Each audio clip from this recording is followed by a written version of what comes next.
Later in the course, we're going to be talking about links, how important they are and how they work. Getting links from other websites to your own web pages is absolutely critical. However, it's also important to place links within your site from page to page. Obviously, you need links in your site in order to help people find their way around, but there are several issues related to links from an SEO perspective. Obviously, you want to help the search engines find their way around your site too. If the search engines can't find pages, they can't index them. Additionally, providing links to pages helps to pass PageRank from one page to another. PageRank is a form of vote for pages, something we'll be talking about later in the course. But there's another issue. Keywords in link anchor text tells search engines what the pages are about. If the search engine sees a link with the words cricket scores in the link's anchor text, it can be pretty sure that the reference page, the page the link links to, is not about baseball scores, right? It gives another clue to the search engines to help them decide what subject a page is all about. I'd better explain what I mean by anchor text. Anchor text is a geeky term for the text in the link that is visible to somebody viewing a page. Here, for instance, we have a link. The URL after the href tag shows what the link points to, and the text between the A tags, in this case the text cricket scores, is the anchor text, the text that is visible on the web page. Why anchor? Well, here's a little history. Links are created using A tags, and A stands for anchor.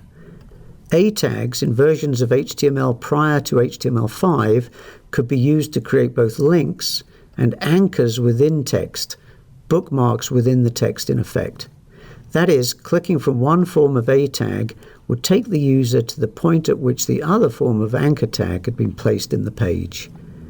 In HTML5, bookmarks can be placed on various different tags using the ID attribute, but of course we don't need to go into that here. So, as we'll learn later in more detail, the keyworded anchor text is critical.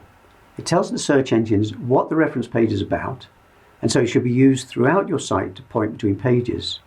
In particular, putting links within paragraphs pointing to other pages is very useful, but links in navigation and in lists can be helpful too.